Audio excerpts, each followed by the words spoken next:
তো নমস্কাৰ সকলোকে গুড মৰ্নিং আৰু মই আজি আপোনালোকৰ বাবে নতুন এটা ভিডিঅ' লৈ আহিছোঁ আৰু আপোনালোকে কেনে আছে মৰ্নিং মই এইটো ভিডিঅ' শ্বুট কৰি আছোঁ আৰু এই ভিডিঅ'টো শ্বুট হৈ আছে iPhone 12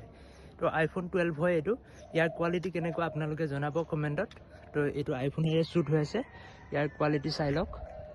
তো তেনেকুৱা ইমান ব্লাৰ হোৱা নাই যদি ওচৰত কিবা এটা বস্তু আনে তেতিয়া মানে ব্লাৰটো বেছিকৈ হয় তো চাই লওক ইয়াৰ কোৱালিটি কেনেকুৱা তো কোৱালিটি ভালে আছে তো ইমানখিনি ব্লাৰটো এণ্ড্ৰইডত হৈ যায় এইটো মাত্ৰ iPhone 12 হয় 15 বা 17 নহয় তো কেনেকুৱা পালে কোৱালিটিটো জনাব আইফোনৰ কোৱালিটি হয় এইটো তো ভইচটো কেনেকুৱা গৈ আছে কমেণ্ট কৰি জনাব তো আজিৰ ভিডিঅ'টো এটা চিম্পল ভিডিঅ' আছিল তো মোৰ এই চেনেলটোত মানে মই ভিডিঅ' বনোৱা নাই বহুত দিন ধৰি তো সেইবাবে এইটো ভিডিঅ' এটা বনাই দিলোঁ normal video' iPhone camera testing মানে iPhone 12ৰ কেমেৰাটো মানে টেষ্ট কৰি দিলোঁ আৰু কেনেকুৱা এইটো বেক কেমেৰা হয় তো ওয়াইড এংগেল নহয় এইটো জাষ্ট নৰ্মেল প্ৰাইমেৰী কেমেৰাটো তো টেষ্ট কৰি দিলোঁ তো আজিৰ ভিডিঅ'টো ইমানখিনি আছিল বাই